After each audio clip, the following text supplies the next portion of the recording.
Bonsoir bandeko nange zanga mamluba, j'espère que boza malam skanyes tu bozali. Nafanda kimwa kimia na bevenme salam na mboka tellement nazalaki na kanda. Oui. Na meka osala ba podcast mi bale mobimba, mais na kokai kotinda te po tellement j'étais en colère. Na komona ke message peut-être koleka te, ba émotion ezalaki trop, hein? Mais je pense que vous comprenez ma colère. Bon, moni kando ezalaka tellement eleki oyebi kutunanga kofungola sumu na kote loba nde boye nazalaki. Tellement j'étais révolté. Makambu ezosalama na est venu ya pape na existence ya Chilombo. Bandeko nanga, vous me comprenez pourquoi les 3 points là eza assez révolté, colère ya mutu nyonso aza normal na mutu na ye. Na bandina na Chilombo. Yo lobi okosala guerre te. Na lobi okosa biso plaisir te longwa peka ki président ngo. Po biso toza na besoin ya un soldat à la tête du Congo. Normalement Congo n'est pas un pays à côté civil à la tête. Yo na Bible yo komaki na ki flamand. Sala biso plaisir longwa kende kotanga Bible na okuna epai na bino kuna na Belgique. Po limete wana peza la kanda kwa gouvernement zaïrois. Bozala kananda kote na Kinshasa. Kende kotanga Bible nona na kiflama kuna na Belgique esika utaka. Ou bien tu peux suivre ton parrain pape ou kende kotanga ngo kuna na Vatican. Ngai na lobi yo ngola exception loko nini. Na mona ki otanga ka Bible na yo wana simba ka lokuta wana. Na telema nano wana nzambo ya Bible. Hein? Ceux qui n'attendent Bible malam. Un des langages que lui parle naturellement, c'est le langage de la guerre. Boete. Mais, bande konanga, Ancien Testament eza etona na ba guerre. Boete. Et puis, ba guerre et Ancien Testament sous commandement. Ya nzambe wana Israël. N'est-ce pas? Siko yo Chilombo yondo ko corriger mokili na nzambe onyo l'exception loko nini. Hein? Bina ba Kristo bolobi na biso bozo zela yezwa ya po na bitumbane fameux bozela ka ya Armageddon. Akwa ko bundana Satan bataille finale. Boete Chilombo tangelanga yimboko en dessous du soleil qui a été établi par les accords et la diplomatie. Comme quel pays? Pona nini mundela ya pesi biso ba terme to komisi yango lokola soki pe wana tongi to laksanine.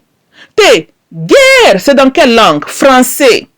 Diplomatie, na accord. Na le bien on a langue nin, français. Donc tu vois, le même français qui a créé le mot diplomatie na dialogue, na ba accord, et le même français qui a aussi créé le mot guerre.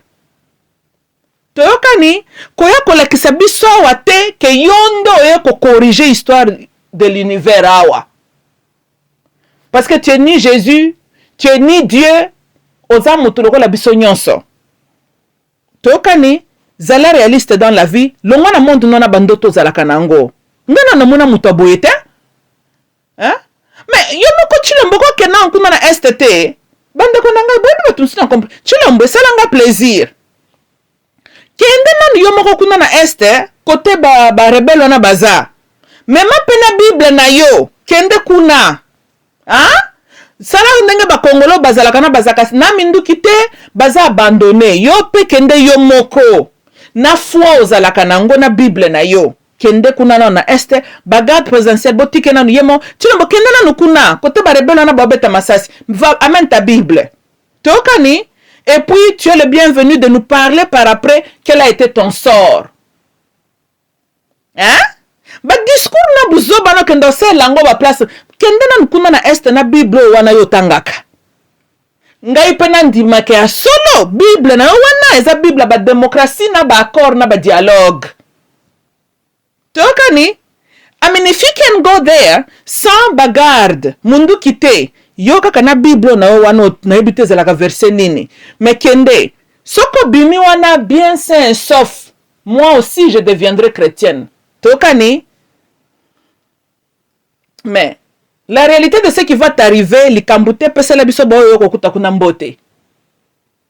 Ah, tango pe biso pe toko yaka toko kuta na kakaka. opesi bango biso bango mbote, opesi balwambo mbote, opesi ba mama chala mwana mbote, opesi Lumumba mbote, opesi Malcolm X mbote.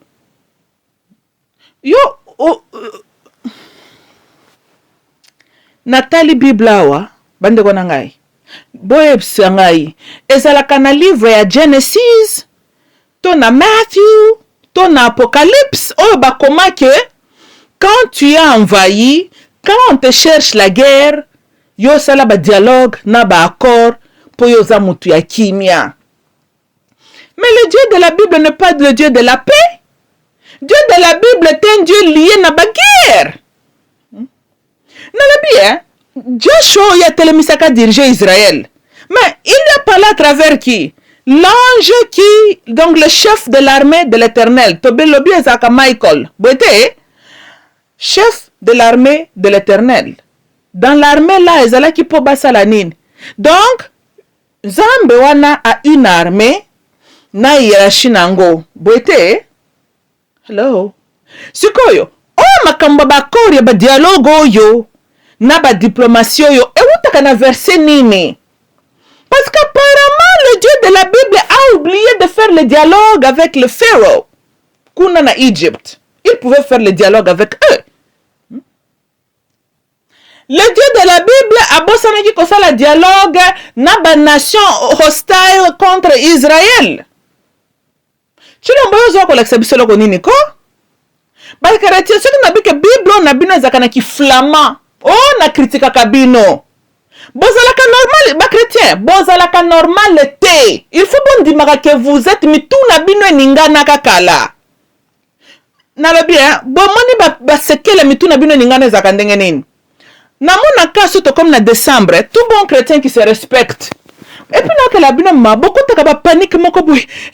Deuxième mois, année asuka muta asuka année. Take ko sambela. Ba ke jeune, ba ke na ba mangengenge, ba ke ba mangengenge. Oh 12e mois. Na habité. Nga lobi Tant yo zo loba décembre. Yo ko lobi nini? Deka ezalaka nini? Eza 10 te. Tambo baka octobre, oct, ezalaka nini? 8 te. Novembre, 9, eza 9 te. Septembre, eza 7 te. Quand est-ce que septembre est comme 9e mois? Quand est-ce que décembre est comme 12e mois? Vous êtes bambouillère, moko boye. Vous avez été religion yo. Yango, religion yo, comment va chrétien? Expliquez-moi un peu. Parce que je sais qu'avant que vous deveniez chrétien, vous étiez intelligent. Tant comment va chrétien? What happened? Tant que, est-ce que vous avez déclaration na bina mbala moko bokom bazoba? Because something happens na mutu soka comme ka chrétien. Comment est-ce que na munokono tu prononces sept? Mozo comme 9e mois. Au moins, t'es que c'est normalité. Et puis on dit mi calendrier wana. Oh, janvier, c'est le premier mois de l'année. Tout semble en décembre. Eza année, ce qui peut moi à souka. Makamama beminge sala makawa. Et 12e mois. Tout. On vous a programmé le cerveau. Ba tete bino ba bloko moko zanga tina na mitu. Bozana, yango bokanga gabana bino bandoki. Ndoki munene chilombo azala kana bomona ka ete. Ndoki ya Kagame bomona ka kindoki na ete. Dans vos églises, moi botele ma bonne onction ko kende ko tele la chilombo ezate. Pour il faut bundana Satan, on dira zala katana tan. Bon pourquoi Satan calcule la cabinote? Mais qui peut lui donner tort? Qui peut donner à Satan tort? Même moi, si j'étais Satan, dans la Bible, si j'étais le Satan, n'a calculé binote? Oh, maintenant nous allons na mbrouillement ya calendrier. What the hell, je vais perdre mon temps quoi embrouiller au fort. Vous c'est la Satan cop Nathan naie antana binote. Yé talamani ce qui est comme normal. C'est en ce moment-là que le Satan va se lever contre vous. A se levera contre vous te pendant nous la normalité. Eza la wala ndoki allié buriko. Ou bien baloki zoba. Bino boso mona baloka mtazoba. Baloka kamtazoba te. Pour ceux qui baloki motazoba, pour ça la bino nini? Boso mona mutu na sen pepe bake ko lia ekuna. Mais eza perte ya ko lia mutu. Aza déjà ndenga zana na CNPP bo diele loko nini wana zaba masumu moko ezalaka na nzela te boso mona mutu na kati ya prison bake koloka ye aza déjà na bisika mabaza inutile Satan koloka mutu na kati ya prison mutu na servir ye nini po Satan nga ko utiliser mutu akosala mission siko mutu aza déjà na bisika kokangama bakoloka ye pona eloko nini Ego ba pasteur chrétien bakenda osambela bat na otege sambela bat na prison. Oge sambela na prison ba yebso ke mtu na prison alokama. Alokama katanga zaka libanda. Mission accomplie. Aza siko na prison bisika na za ye plaza inutile. Satan na tina na ete po bongo yana kati prison kuna kosala musala Satan musala nini? Satan zolanda ba baza libre po baby sala bango banzela to déjà sakangami. Yo le te ba ba libre oke ko te ne mutu déjà za donc ça sans impact. Oh, ok, hôpital mental ko seko sambela batukuna. O mateka ba perte ba prière. Est-ce que yende ngazana bandoki ba loke lisusu? Oh. Aza inutile pona bandoki. Po yende ngazana na bandoki ba sola na ye. Na yo pasteur sola ne ezaka na même résultat. Perte ba prière. Ce que prière na yo eza menace te vis-à-vis à bandoki, revois ta prière là. Prière ne fois ezalaka na impact. Comment vous avez Satan on est comme sans impact ce qu'on veut c'est la prière à nini ok côté enoko nini kuna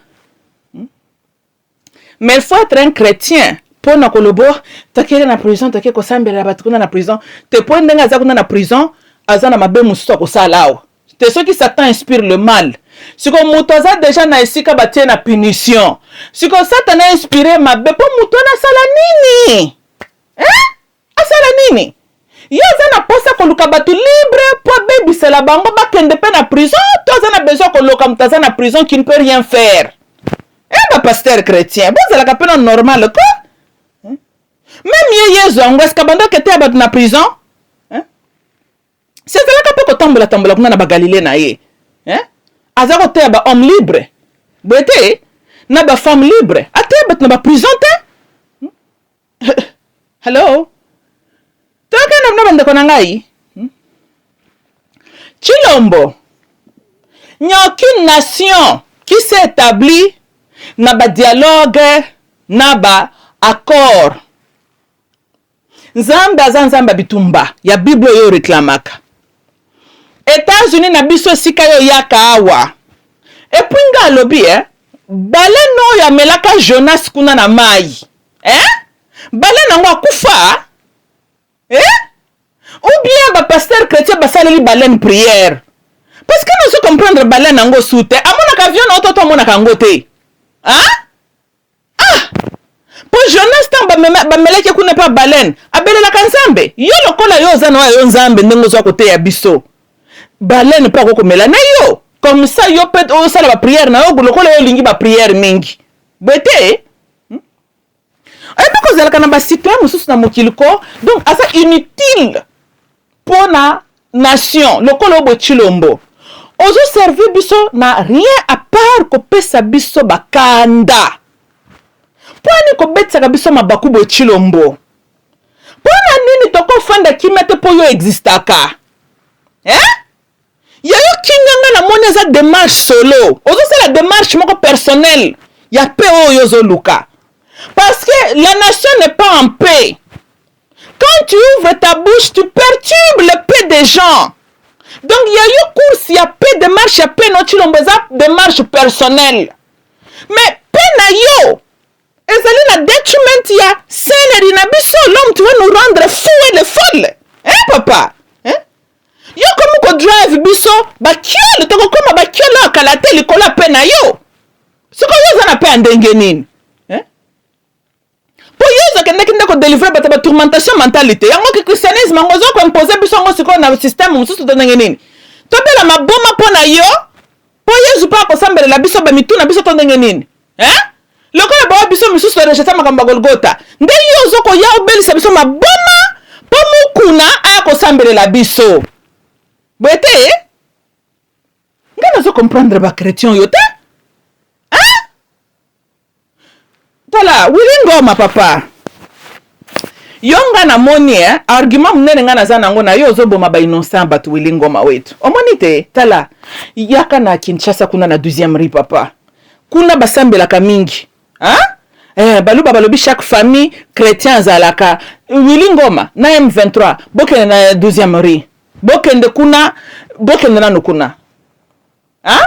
Bokende na nukuna comme ça bango baba taba dialogue bosoro bokosola botika est tranquille. Ce qui kuna arranger binote boke na kabeyaka mwanga. Bomoni te. Ale na kabeyaka mwanga toko déranger kabino te. Tolandi Po Chilombo aza tribaliste. Chilombo zande na mtema ya mabe. Tu es indifférent na tuerie na souffrance bande kona biso est ya Congo. Yo kutoza so aventurier te parce que même un aventurier a un cœur. Oza na mtema nde ya mabe. Comment est-ce qu'on peut tuer tes frères et sœurs? Ndenge bazo sala biso kuna na est. Barwande baboma, Monesco boma, Chilombo yo ya kote ya biso. Boyebi malheur ya Congo c'est la présence des chrétiens. Ce qui bozala ki ata normal. Fallait botumba ba église wana tout. Lokola yebu zobo na ezalaka toujours au nom de la Bible. Bobandina noko pesa exemple. Botumbi non ba église. Comme ça, il y a un exemple à péter, il y a un quoi abattre, c'est pour établir l'église ya sika. Boyebi bande konanga makam nazo le boyo, bomoni na est ya Congo, batukuna bazaka na esprit ya ba révolutionnaire toujours kobunda. Ce qui te beti marche en arrière. Souvent te benga kabango sur le peuple swahili. Tu englobes kaka ndenge wana. Le peuple, il n'y a pas un peuple swahili, mais vous comprenez de comment ils sont parler. Swahili, on voit l'influence arabe. Bete, voilà. La plupart des Arabes sont musulmans, right? Parce que musulman n'est pas une race, mais une religion. Tout Arabe n'est pas musulman. Voilà. Dans l'ouest, il y a Congo. Vous regardez centre, il y a Congo. Là où les Occidentaux ont influencé avec leur Bible là. Qu'est-ce qu'on trouve? Ici, nous avons un peuple, Batiama Bolongo na bango na se, bazoko sambela Yesu Christo atala pasi ya Congo. À l'est du Congo, batukuna bazaka toujours na raisonnement ya kotelema, babunda ba défendre mabele na bango. Vous voyez les deux différentes de l'attitude. Un peuple influencé par les Arabes et bien sûr tradition africaine. L'autre peuple qui a rejeté ces traditions, ces coutumes, balobezaki sorcellerie, ils ont accepté le christianisme. Peuple yo bamu ba brebis ce qui peut garer ce peuple ko bozala kana ebité. Kuna ce sont des révolutionnaires. Yango bomona ka révolution mingi na mboka ne bandaka na est. Bamulele wana nyonso, les grands guerriers, batetio bakendaka na guerre longue et populaire, c'est toujours l'influence swahili. Beaucoup d'attitude wana. Mais yo surtout ba oya wetu au mwambui bish. Ujimuna la bimpa, batoyo. Mpesha yinshima, bazaka ka batu ya bidia, bukula bwanseka na matamba na minoko na bango. Na ki pute. Le vrai descendant d'Adam, eza baluba oyo. Balingi ki pute ka la patriarche na bango Adam. Pute na pute, c'est tout ce qu'ils connaissent.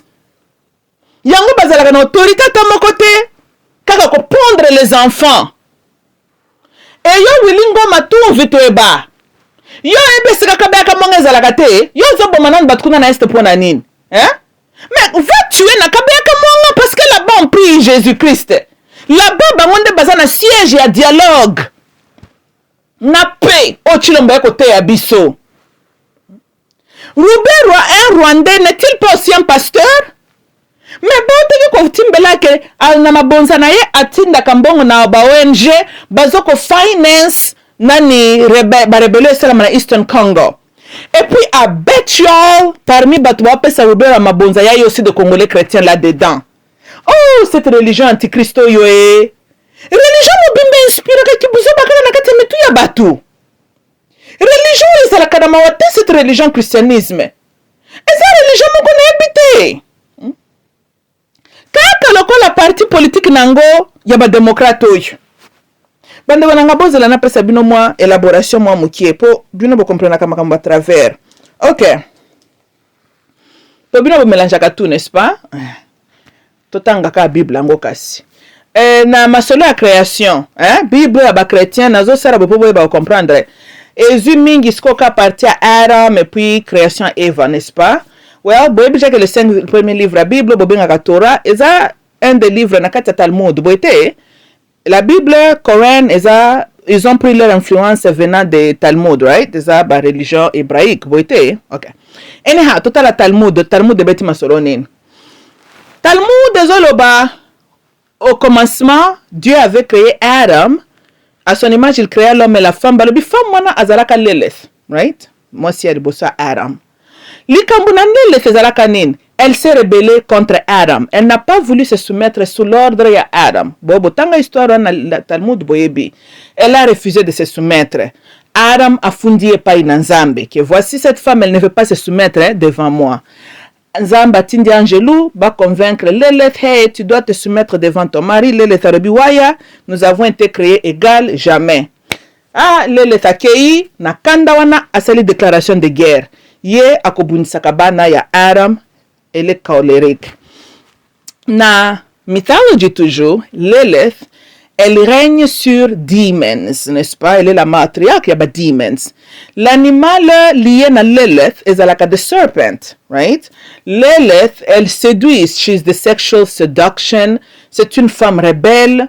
Na Bible, ba Christo, elle est deux fois représentée le la Jezebel, le la Babylone. Ça, c'est toujours cet esprit-là de Lilith, right? OK. So, anyhow, si tu continues la Bible, ba chrétien, plus tard, Adam, maintenant, il était seul parce que Lilith n'a left him.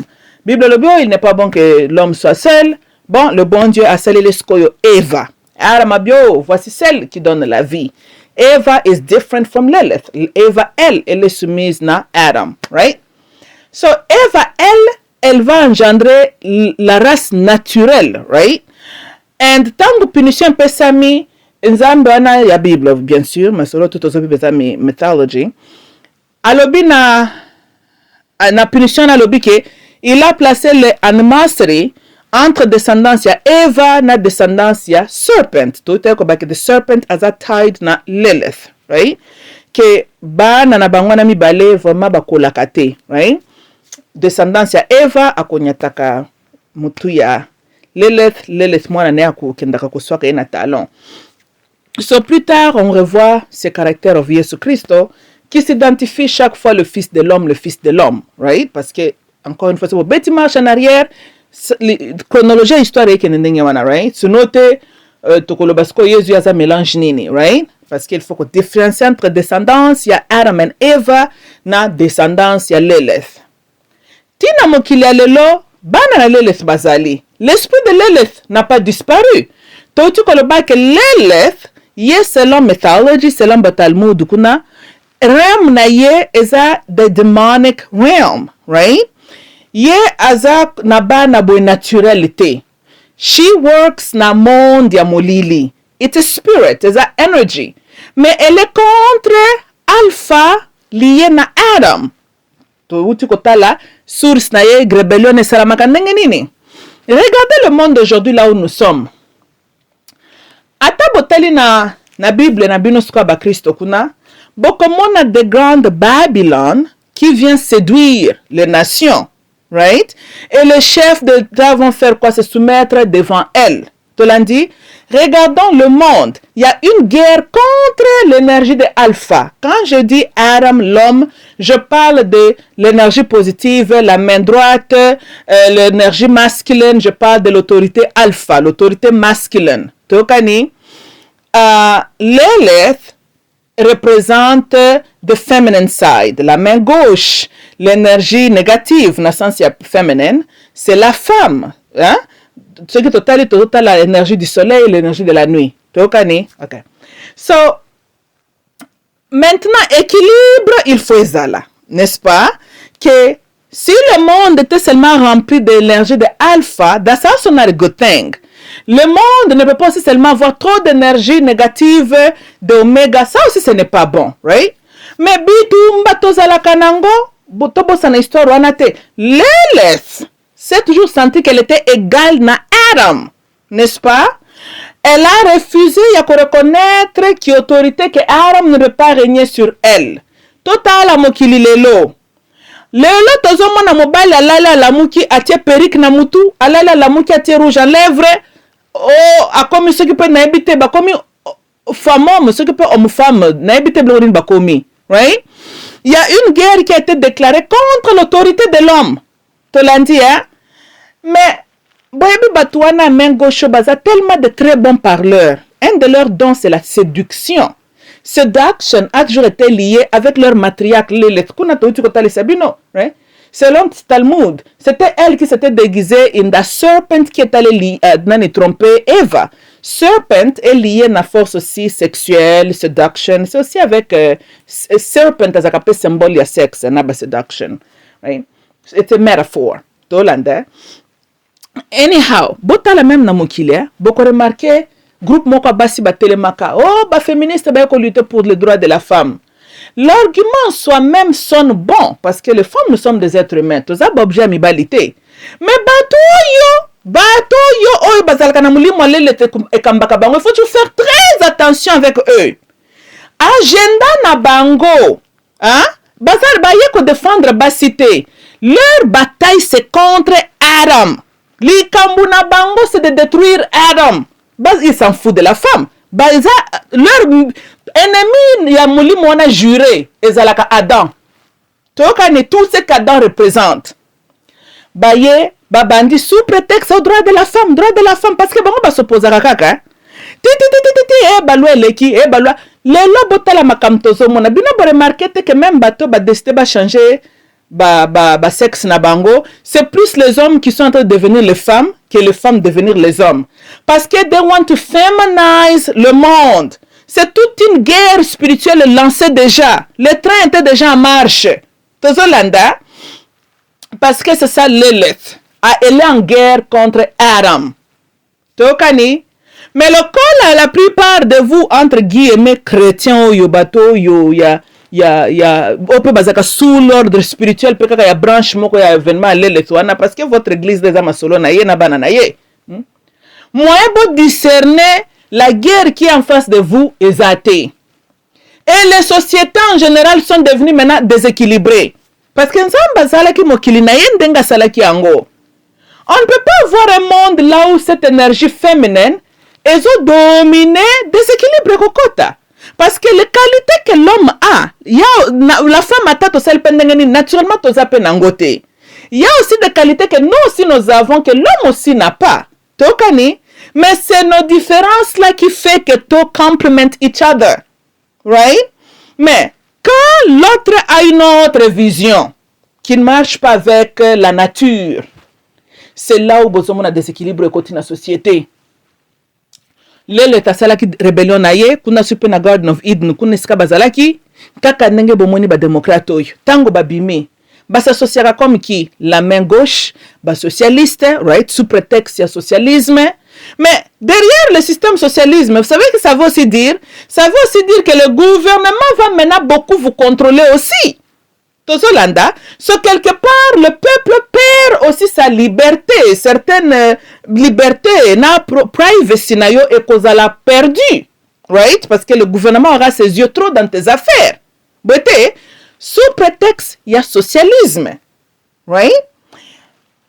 Okomona bango ba s'oppose kaka avec tout ce qui est normal. Kaka bango mutu bazoko push agenda ba homosexuel bango. Kaka bango ba bebiseli biso ba société bandeko nanga botangela ngai ville nini na mokili na biso moderne lelo. Oyo bomoni ba démocrate ba diriger que ville wana eza bien. San Francisco, Los Angeles, San Diego, Baltimore, Atlanta, Detroit, hello, New York, comme où? Regardez même Kinshasa. Regardez, depuis 1997 ans, les démocrates ont eu contrôle. Éducation bafouée, Makambutu. C'est ça ce que ces gens-là font. Ils viennent pour détruire, pour déséquilibrer. Sous prétexte, il y a opposition, et puis, il y a un terme, c'est pas démocratie. Et puis, na lobaka na bino abondimelaka ngai te me bokanga date ya lelo mukolo ezali tokolala tolamuki. Ba demon rats yona ba Christo na bangwana ba ko proposer biso to sambela à une déesse. Oui. Batona tembete. Batona balingaka te ndenge tosambelaka à un Dieu. They have a problem with that. Leur problème, c'est de voir que l'énergie masculine est dirigée bango. Ça, c'est leur problème. C'est leur guerre. Tolanda, bamupe kutu bamekaka mwa mukio Mary mama ya Nzambe. Oh yeah, notez bien de basakana kanabino, hein. Oh, elle a engendré Jésus, babi, mais Jésus c'est Dieu, right? So, po yaza la maman na Nzambe quelque part, bazoko pese certaines autorités. Mais bakutana ki pe na moi résistance aussi peut-être na ngamba ba protestant. Ba frene moi muke, mais moi je pense qu'agenda na bango ezalaka ba me mabiso to bando sambela une déesse. En fait, na lele twana. C'est ça l'esprit en fait qui est au sommet de tout ça là. Tolanda. Et c'est triste tango bino soit disant ba na Nzambe boza discernement zate yango bozo mona mibali ba perdre leur autorité, ba société na biso za bafoué. Parce que si tu veux détruire l'homme, déséquilibre cet homme-là. Un homme déséquilibré, c'est un homme qui fonctionne à cause de la état à survie. Un homme d'état à survie n'est pas un homme qui est en train de réfléchir comment se développer. Ça, c'est un homme qui a un souci à abri, souci à l'okakolia, souci à sécurité naïe. Tokani, moyen talo, innovation et à se développer, ça, ce n'est pas son problème. Pour y avoir un état de survie. État de survie, et ça l'a toujours vu, observé, et pas un déséquilibré. Tozolanda, quand tu veux dominer un peuple, déséquilibre ce peuple-là. Un peuple déséquilibré est un peuple, et l'autre soucié, c'est toujours état wana ya survie, nourriture, état social, sécurité. Ça, ce n'est pas un peuple qui va bâtir, construire un pont qui va lier Kinshasa et Brazzaville. Ça, ce n'est pas un peuple qui va koya na ba innovation ya ko créer ba mituka ezoko dépendre na pétrole te. Ce peuple akoloba ngana zana nanzala nanga libumu na banda ko tala makambwana botikanga tranquille. Tokani, c'est ça nani la complicité. Un homme enfamé, ce que c'est que mon frère totonga boye akoba na énergie nini boye bina este kuna bazalaka na manquement biloko kolia te, n'est-ce pas? C'est facile muta este tellement abunda po azana soucieux par exemple kino azana ngote à l'est azana biloko na ya kolia courant nezalaka kuna azamuta kobundela mabele na ye omoni makamba salaka na Kinshasa ko garder la ville na obscurité misala ezalate kinoa alelaka banzala. Quand vous demandez à ce kinoa-là, levez-vous, tobundela mboka. Kinoa a un niveau de survie. Un homme n'est pas l'homme qui va se lever pour défendre ma belle naye. Souci neza akolia nini lobby. Et bon, mon souffrance c'est fait by design. Par bateau baza complice. C'est Demon Rats, autrement appelé les démocrates, Demon Rats, bateau baza contre Nzambe. Na religion na bango oyo matriarche azalaka lele twana eza complicité na bango parce que Lilith alukaka régner sur la terre des hommes. Elle doit codify Adam. Na banza ndenge na lobi boyoki ngai ndebo mona katango na ebisaka bino ke ba demon rats oyo na ba Kristo oyo baza batu moko bazalaka normal te.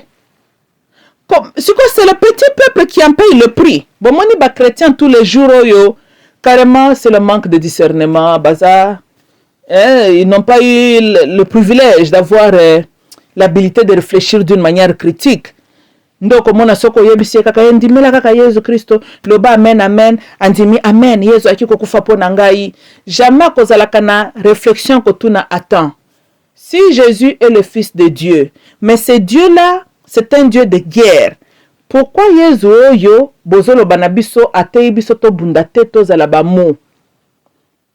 Un homme intelligent pose quand même des questions intelligentes comme ça, n'est-ce pas? Oh, Jésus était venu vous accorder la victoire. Ah bon? Mais pourquoi il n'a pas alors commencé avec ça en Israël? N'est-ce pas que pendant son temps sur la terre des hommes, Israël était sous occupation de l'Empire romain? Mais il fallait que maintenant on ait une victoire. balobi na biso o Yesu ndaza papa, il était avec Dieu, commencement était la parole, azalaki kuna na parole na Nzambe. Ah bon, donc il est aussi vivant na makambu ya Égypte. Mais pona nini Nzambe benga Moses kosala tout cette trajectoire là quand Jésus n'avait qu'à être né na Égypte, après ça bango victoire. Abandeki nini kopesa bango victoire na Égypte te pona nini? To kokaki na peka kobota mata na désert kuna pesa bango nani victoire na désert. Apparemment kuna pa pesi bango victoire wana te. Tina bisika finalement yaki kobota ma apesi peka ka peuple yango victoire yango te. Mais à moi une Congolaise, on veut me dire que Yesu wana oyo apesa ni nani peuple hébreu victoire na Égypte, ni na désert, ni na Yerusalem kuna akwa kopesa ngai Congolaise victoire na kati ya Congo. Et la victoire dont il va me donner contre qui? Contre le même peuple qui m'a amené la Bible. La Bible n'a pas été imprimée dans une compagnie qui est localisée en Afrique. La Bible a été imprimée dans une compagnie localisée en Europe, en Amérique. Right? So, let me get this straight. Les gens qui ont envahi l'Afrique avec intention de me dominer, de m'exploiter, moi amener un livre. Dans ce livre-là, prêcher ngai que tu vois, c'est Jésus ici, il est mort na Golgotha pour me donner la victoire. Mais je n'arrive pas à voir la victoire contre toi, mon ennemi. Comment? Comment mon oppresseur m'amène un livre qui m'enseigne que ce Jésus-là est mort pour me donner la victoire, mais chaque jour, cet oppresseur-là me fait souffrir, aboma, a exploitaka, nazalaka na victoire à mon côté. Ça prend un cerveau normal pour commencer à poser question na makambo yo bamemeli biso. Balobi na biso, bakoko na biso, bayebaka Nzambe te. Bon. Dieu est un titre. Nous parlons de quel Dieu? C'est vrai, bakoko na biso bayebaka Nzambo ya mundele te. Ha. Tokani? Mais Nzambo bango bayebaka. Apparemment, il leur avait donné l'habilité de résister contre les envahissements des Blancs et des Arabes plus de 3 siècles. Bakoko na biso bazalaka na YouTube te, bazalaki na munduki na masasi te, bayebaki kotanga ba alphabet oyo biso toyekolia ba européen yo te, but somehow ils ont pu kobunda ba défendre mabele wana. Yo botami okuti une terre olobi bakoko batikeli yo. Koko na yo, son existence était menacée. Mais abundi, yo Congolo botami okuti mabelo yo beteli tolo lobi Congo. Mais à ton tour, à toi, olobi koko no azalaka maele te, ayebaka Nzambe te, po yo azalaka na réunion esika satana na koko no bazalaka kosolola. Qui t'a dit cela? Ton oppresseur t'a dit que koko na yo ayebaka Nzambe te. Mais ton oppresseur ne t'a pas dit que koko na yo ayebaki Nzambo na ye oppresseur na yo te. Yeah, ça change la phrase. Aux yeux qui kokota sous l'ordre spirituel et oppresseur, Nzambe oppresseur na yo. Rwanda be ko envahir yo. Derrière Rwanda, le même blanc là. Tozo Karnabino. So, le même système qui nous avait envahi des siècles avant a eu un temps dur pour conquérir l'Afrique. Le même système-là s'est déguisé batami derrière Rwanda. Moins de 50 à 30 ans, le Congo, le grand Congo, à genoux devant ce système-là. Peut-être on a répété en Bozo Kanga à travers. Koko na yo nanga alobaki français te, alobaka lingala te. Koko na yo nanga ayebaka masolo Golgotha te. Abundi a préserver intégrité ya mabele wana. Azalaka na YouTube te, azalaki na munduki te, azalaki o mundela bengaki indigène. Mais abundaki na ki indigène wana a préserver intégrité ya mabele wana. Yo, oye lelo, oye na français, oye na anglais, oye na veste, oye na Bible, ya Nzambo na yo utine na Europe. Rwanda qui a envahi le Zaïre en 1994 sous prétexte de génocide na Lokuta jusqu'aujourd'hui. Tozo ko défendre mabele na bisoté. Mais chaque avenue na ville à Kinshasa, il y a une église chrétienne. Bande konangai. Soki, jusque là, bon comprendre quel côté. Alors, un peuple qui refuse de se libérer spirituellement est un peuple sans avenir. Ignorance tue, ignorance est sa cavité. La définition même de l'ignorance, c'est l'obscurité, l'absence de la lumière. L'obscurité, ba piège ese beloko bandako tutana kokoyaka. Tina cimetière kuna na libulu molili eza na mwinde zate. Et c'est en dessous de sol. Mwinde nini eza wana. Tokani mutoyo azangi conscience, aza égal ya ebembe. Ozomi mono za mutu, ozo fonctionner na même niveau na ebembo eza na kati cimetière. Bino mibale boza na état ya obscurité. Oui, oza vivant par formalité, puisque le bon Dieu en a décidé à penser au crâne wanate. Maintenant il y en a mort. Boza même pied d'égalité, il y a différent na mort nan quoi. Bon ndenge mokoti. Bon vie ezalaka na mort. Na yo muto existe kaka mais tu vois mais tu ne vois pas. Moza kaka ndenge oza ndana mulimu na ba zombie. Oza film ezaka ni Walking Dead. Oza ndenge muto tambola ka moza mort marchand. Milimu ezaka na IDPS wana. Kasi bobosani bango baza bato ba déclaration ba ville morte. Bango ba bato ba mort na ba mort. Je déclare la ville morte, je déclare la ville morte. Obi bato wana baza ba scénariste moko. Potang ba déclarer ville morte nde saleli Zaïre nini. Boye ba ville morte boni Tshisekedi wana le père abanda déclarer et empêcher l'agenda au Rwanda bazalaki nango contre biso na ba multinationaux. Mais il fallait que ville morte produire ba résultat malamu. Comme c'est dans des villes mortes que na habité ville morte produit quoi na tikale jusque là nanga na habité qu'est-ce que là-bas na ba mort ba IDPS balingaka. Mukolo mususu ngai pena bino bande ko photo kende nanu kuna na mausolée. To kende nanu peut-être victoire moko zelaka kuna na mausolée kuna isika batia ye. Peut-être ngai nde nazo ko yebate victoire moko zelaka kuna na mausolée. Mais ce qui mort ya ba mausolée ngo zelaka na ba victoire, IDPS bolo bela biso to yeba. Comme ça to kende ta kuna koluka victoire ango. Na cimetière, isika ba mort bazalaka. Pour langage na bino zelaka ba ville morte te. Donc, parti politique, il y a mort. Bateau, bazalaka, ba démocrate, ba bongo, mort. Donc, makambutu, il y a main gauche, ba démocrate, zaka makambuka, il y a mort, kaka. Vie, zalaka, nango, nangambu, il y a démocrate, nansha. Quand le quoi, matériel, ko na bino fonctionne, quand na dimension, il y a darkness. Quand ça rappelle lié na ko bomu, ça ka ba bébé. Il y a zaka lié na ba mort, ba nyoka, ba séduction, makamne nango wana. Kaka lokola ba démocrate, ba homosexuel, ba faible, ba déviant, hein, ba depraved minds, hein. Et bon ba tonzamba baki na Bible ki ako kababango na ba depraved spirits. Eza ba démocrate yote na ba chrétien oyo. Bango ba mona te soki balali balamu kilobi bakomi ba PD. Eza nzamba salisi basungi bango atiki posa mitema na bango ko kisama. Eza ndenge na bango. Pour les idéologies ba mort. Donc ba Walking Dead, ba zombie, nde ba démocrate ba zombie ba tambola ka parmi nous, mais ba zombie, ba tumoko ba milimo ba mort. IDPS ba lobiawa. Parti politique na peut-être parti politique à makilate. Ah bon? Si comme makambo sala mana est kuna qu'est-ce qui est là? D'après vous IDPS, tango M23 beti Massasi pénétrer congolais. Bomoni makila, to bomoni makilate.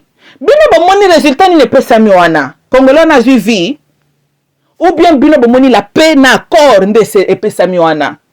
Vous voyez votre ce qui peut pouvoir et ça makila parce que le sang de Congolais est en train de couler pendant que vous êtes au pouvoir. Tolanda et ça c'est la réalité de ce que nous avons. Donc quand le banabato pouvoir na biso za makilate pouvoir za makilate parce que tout na bino sala ka bien té.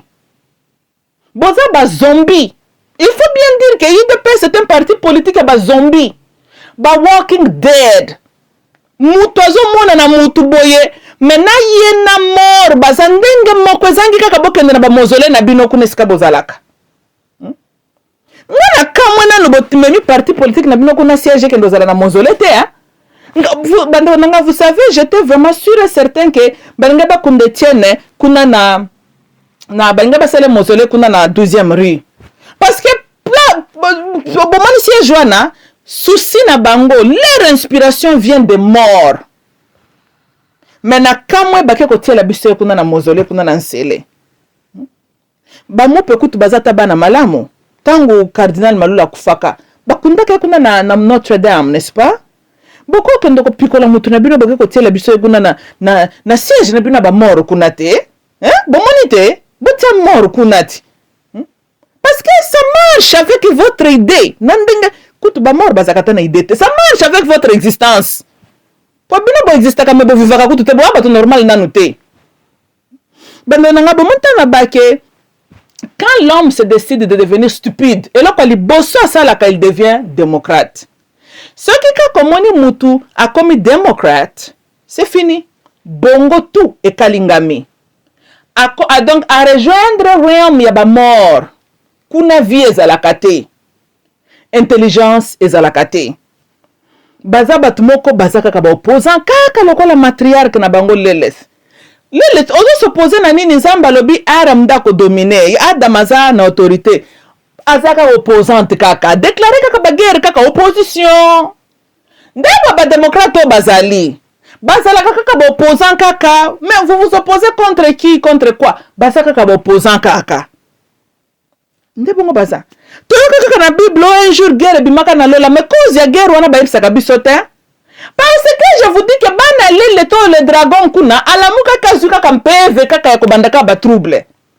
Parce que ba demon wet so yo ndebongo bazali. Mibali bino penga na pesa bino tor mwa mukie hein. Boyebi ke bino kindumbo na bino pende sali biso sali jeu, oui. Boyebi hein. Bana mike bazate j'espère hein. OK. Vous avez 2 secondes pour bengana bana. Bakeye, hein? OK. Na Talmud tango bokotanga, hein? Et bongo likambango lele tawele la kana Adam ezalaka nini?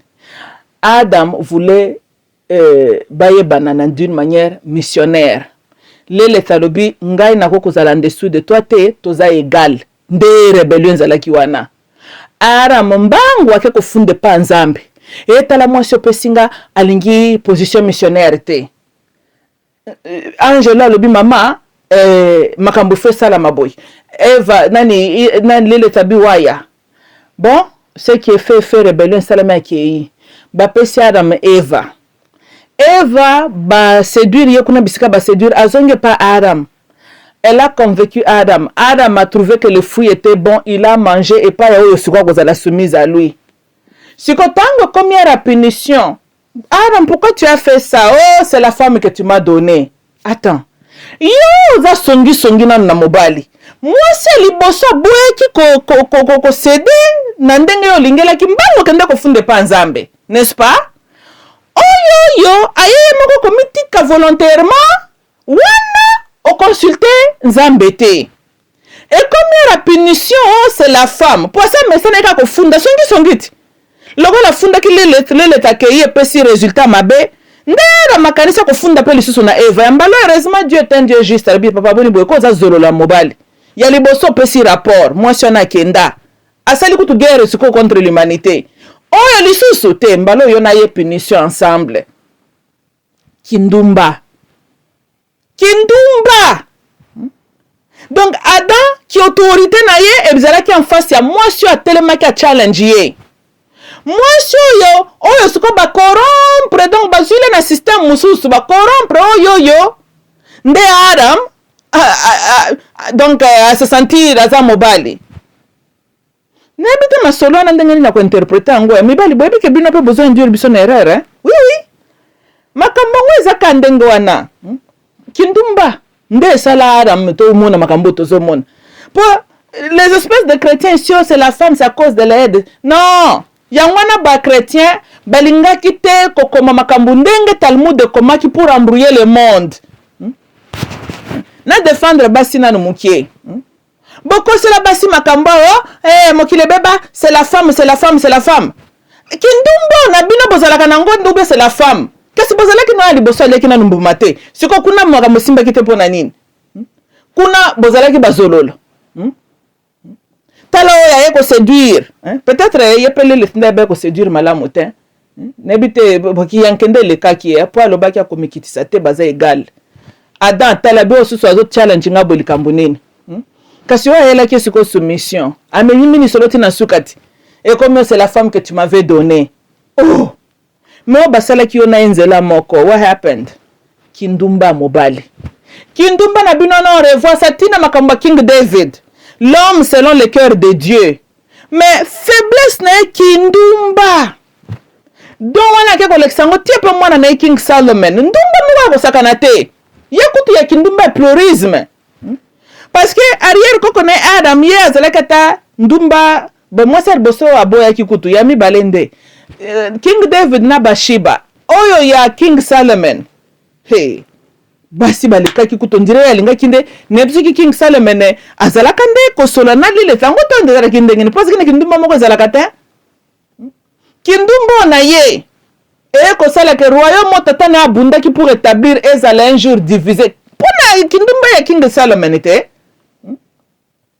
mibali mokilo ezobeba pe pona kindumba na bino tala Etienne abali mwasi liboso baboti bana kaka kokende koluka mwasi ya mibale baso ya mibale bazobebisa mokili baso ya mibale oyo bazobebisala biso mokili baka koengendre bana moko boyeka bayaka na makambo na bango bano bayaka obotama mpe basi ya mibale kuna epe mamolangi o mwasi ya mibale nde mwasi ya couronne kali couronne basi ya mibale bazaka soki basoumise tina kibuzoba bana na bango mpe balandaka bango ti tel mère tel fils bote eza raro mona mwasi ya mibale aboti mwana mobali aza normal bazaka mituna bango esalaka bien te comme leur maman bango soki mwasi aza yuma yebi ko-challenge yo te nde mwasi malamu ye wana non aza kaka nde yuma kutu aza yuma tala yevu mbanda na ye ase déguise afente ye akoyisami na piège yuma na mwasi ti bongo ye lele tabandaki kotia blisu makasi mpona ye pende kaki yankelekaki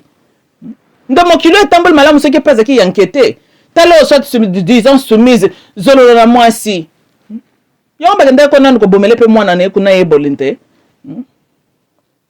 ngai nalobi Etienne abizalaki na mwasi na ya liboso aboti ne bana akelukaka mwasi ya mibale mama Marto ake kopikela mwasi d'une autre race mibali bozana kindumba moko mokile baby pona kindumba ya mobali soki Congo pe ezomona pasi souffrance ya Congo c'est lié na kindumba ya badirigeant na biso oui tala Zanga Mobutu soni aza na esprit papa na azalaki nango te ake kuna akomine lokola nyau moko basi baflate ye na bafromage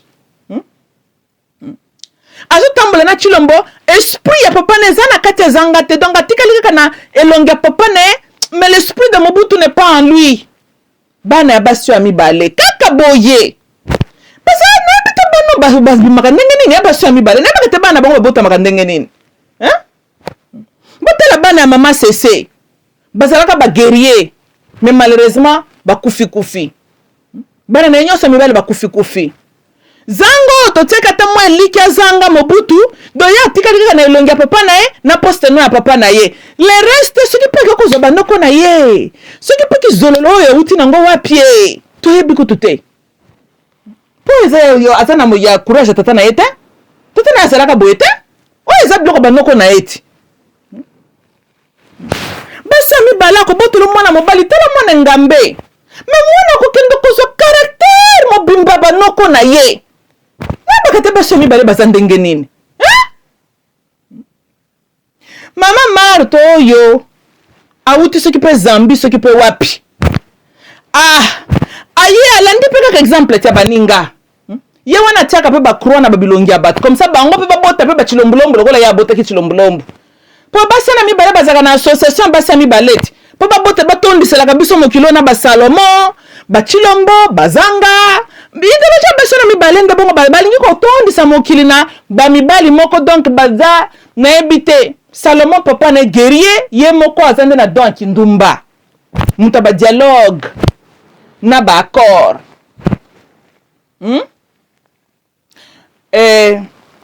Maman Marto, papa, Etienne Tshisekedi, tu sais pas que moi si il y a race étrangère oyo, badila la oyo, azuye libisoye.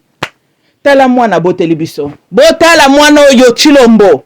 Mwana mobalo soka zo lukabiso te. Na yebite tokoloba nini. Chilombo.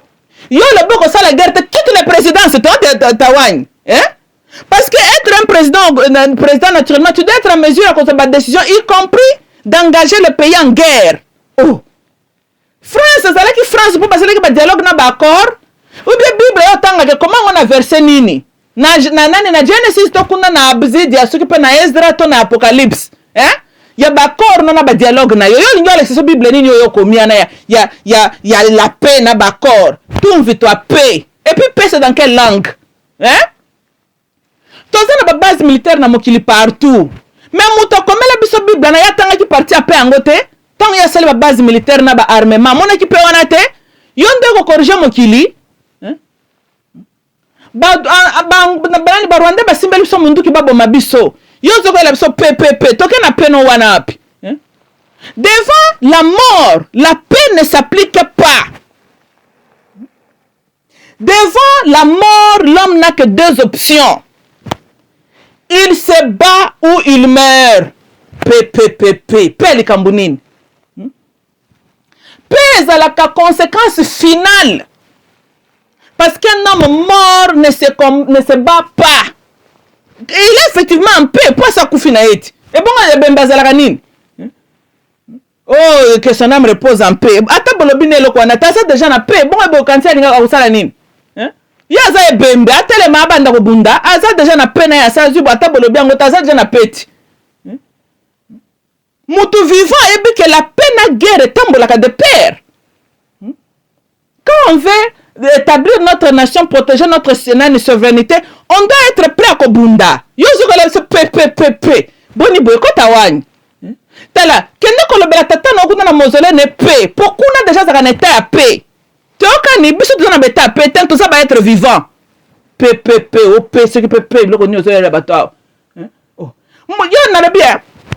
Bango M23 tant basimbi mindu ki ba kende boma bato na ba cimetière. Est-ce que bango ba ka boma bibembe? Si bazo boma ba être vivant, ba être vivant. Hein? Mais bango il fallait que par exemple ya paix ba kende boma bato déjà ba en état à paix ba kende boma bango bazo ko boma ba vivant pour na nini? POPP. Chilombo yo zo luka biso na ba problème mwana mba. Yo linga biso to fanda kimia te. Et puis dire c'est la ngona nko. Ozaka so bimili banda mboko ka tanga ba discours a buzoba. Tout vite toi peine o wana ozala kanango tambola kanango. Et puis n'habite Nzamba zonga kozala ndenga zalaka kala na Ancien Testament. Yango ba mer Méditerranée na ba océan okatsaka Chilombo. Bale nango oya melaka Jonas. Na comprenaka te makambo pa Bible bale nango existaka to existaka te.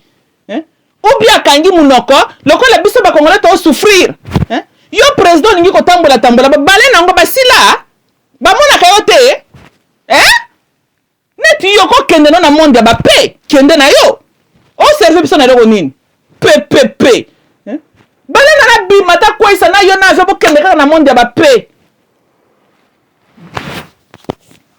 So banga kaliwao. Ozaka soko yokyo baranda bazo planifier ko bomayo. So banga mikolango ko tambola nanu to fandi. Do yo banga la lokito ya bakwa isa la avion. Mais yo zana idéologie à paix. Ceux qui bakwa isa le avion. O combien no mampe? O monite matin avion kendaka na ba est kuna ba servir la paix oyo lukaka. Paix na mort kendaka de père. Batu ya PPP. Oh, je ne veux pas faire la guerre. Longwa, président. Tu ne mérites pas d'être président. Ça, c'est la réaction d'un peureux, d'un civil. Congo en a besoin, il y a un militaire. Un homme capable de prendre les décisions nécessaires. Oui, dans une guerre, il y aura perte de vie. Mais ce n'est pas parce qu'il y a des oboy qu'on a engagé que ton ennemi va t'épargner la vie. Mouto simbelo mundu kazan intention ko panze au crâne. On réagit, je pense que le résultat est connu. Le choix t'appartient. Mais ngana lobi bo soki déjà bande konanga inebite ba chrétien ngana moni liwa ba chrétien faut ça les aka liwa moko na nzamba comprendre ka ngote Nga moni li chrétien za muto so basimbele mundu ka moni liwana misu nga moni bato yoko na mona kondire bakanga ka misu bafuka mi babandi osambela notre père qui est aux cieux bazeli bapanza bango crâne baliwa moko ezaka na nzela te. Un homme quand son deux derrière le dos, il n'a plus de choix. Oya kokufa akufi, oya tikali atikali. Un homme akufa kana mukongone na sete. Mobali abundaka tina dernier souffle na ye. Oko kufa lokola meme boeta nye mole au nom de paix na ba accord sepe bloko nini wa kizengi moko boye ba boma yo kaka po vie etanga maki po na ba Rwanda na ba mindele yonde mutute. Mopepa ngo oxygène eza biso nyonso to pema. Tolanda mabe soki biso ba congolais ndo to bando kendo luka ba guerre na bamboka ya bato. Mais une guerre qui nous a été imposée, Congolais a droit. Félicitations à vous. Bon, landa maloba ya nebi kutunanga ko classifier oyo fils na biso soni oyo te tozane na mtu amboka l'espèce de corrompu, le fils l'adepte de l'antichrist ote. Nebi nanga kuta ko classifier yete. Mais bon landa yete, bo sale la Bible. Tokani, Dieu de la Bible est un Dieu qui comprend le langage de bagarre, de guerre. Tolandi, kaka ndenge aloba donc tanga makuna dans l'Ancien Testament ndenge pe ba Christo bazela ka Armageddon, la guerre finale. Tokani Congo eza biso. Toute espèce qui menace notre terre na Congo, yo Congolais, soko ko simba li chete simbi, soko ko simba li boka o simbi, tout ce que yo ko simba. Soki pe bako kota la bango na nzela pe amolili bokota. Tokani guerre oyo kozala longue populaire logo barande bangi kotika. Batika kotale la Kinshasa, botale la sous gouvernement à Kinshasa te. Ce sont des corrompus, ce sont des espèces de cons. Tokani bano yo basami bale oyo, ce sont des embrouilleurs. Tozolanda kindumba mibalit. Ngai na lobi boy. Vous êtes les Congolais, vous êtes chez vous. Toute espèce, tout cafard qui menace votre paix, qui menace le territoire là-bas à l'est, qui vous tient, si la nanaye. Tokani, botele la sous farde que te, po farde que bazo de la chiwewe, asili sa kokata seleka epa ina Denise Nyakero, po ya kopesa ordre. Tozolande, boyoki ke trajectoire eza mulai. Oui, parce que chiwewe, Chitambo, c'est pas Chitambwe. C'est pas Chitambwe. Il faut ce petit wewe comme ya général na bakende kotia. Ya azana seleka na zoko kata en présence na Nyakero. Tokani, siko bota la kaka le temps Nyakero à comprendre la guerre, c'est quoi, qu'est-ce que l'armée fait après ça ba ordre. C'est pas ça ba bomi bino. Bonga bino bazana ba malonga ba pesa ba ordre na FARD. FARD kaza pe na dirigeant malonga te. Oh, tozana civil na mwasi na ye ba généraux ba ko katele seleka. Botia espoir te. Tozolanda. Donc tozo Congo lokola Somalie, un état sans gouvernement. Tokani. Donc toko bunda na ndenge na biso to défendre mboka na biso, le gouvernement ne s'applique pas. Tozo reconnaître le gouvernement wana te. Tozolanda. Bo bunda bo défendre mabele na bino. E yo soda FARD. Komeka ko beta ndeko no Congolais masasi te. Tokani. Po yo zalaki na mundu ki fala ko beta ba Rwanda me lokola boza na bino basi. Lokola boza ba chicken. Bozo ko banga ba pere. Bato bakendo kata la Denise Nyakero seleka. Bata takana mibali. Ya sala ta armete. Boke ko se mobiliser bokata le seleka tant que qui? Hein? Bo pese pe kiti amne na fandi po ebisa bino nini? Qu'est-ce qu'elle connaît de stratégie armée? Comme quoi? Bo beta ka ba shekula kuna? Boko mo beta ndaba shekula kuna na FARD ke? Siko yeblo na manda sabino na réunion ngweza laki ani po yese langage ebeza la ka ba shekula. Siko yena bino bosola ke loko nini? Hein? Bon, on met ça à côté. Nous avons une nation d'abord à sauver. Hein? Masola ba shekula na kero boko beta ngo après. Tokani ngai na lobi boya. Bon meka ko beta Congolais masasi te. Tokani lokola bino bozali na ordre ya ba réunion na bino ba shekula bosala kana Nyakero. Likambute mais ceux qui Congolais zoko bundana ba Rwanda botika. Tolandi ceux qui kutu moyen za bo civil bo l'accès kanya ko tirer nango munduki asasa batuana. Tokani voilà. eza cop kasi te komi na arme ba cop te bongo Denise ya ko sani na fard ay ko l'excès no chocolate bongo ya libino loko msusa malonga ba ndeko nanga ba kivusien na yebi bolandaka mamuluba na bino bolingaka ngai mingi ngai pe na lingaka bino na uti koloba botalela lisusu Kinshasa te tokani awa toza na système ya mwana na mwana chacun pour soi Dieu pour tous. C'est le peuple congolais qui va défendre son territoire tokani nous n'avons pas un gouvernement compétent avec la bonne volonté pour na ko diriger mboka wana bashikulaire nde baza la tête du pays. Les aventuriers nde baza la tête du pays tokani botelema Rwanda bino bokokanga bosilani na ye tokani toke na bango siko kandenge wana et puis botika ka ba ville na bino te tozolanda tokotika mabele na biso te bakoko na biso babundaki pona mabele wana tolandi lokola ba Rwanda balingi kotika te o kaka bino pe bozi tozokende na bango siko kandenge wana tokani kande wana nde tokende balingi guerre tozobunda siko nde système ya gorilla tokani tokokende na ndenge traditionnel na ndenge nyonso me toko défendre mabele na biso tokani na ba fil de fer bokotia tozolanda na ba mine bokunda kunda ngwana na bazelo tokani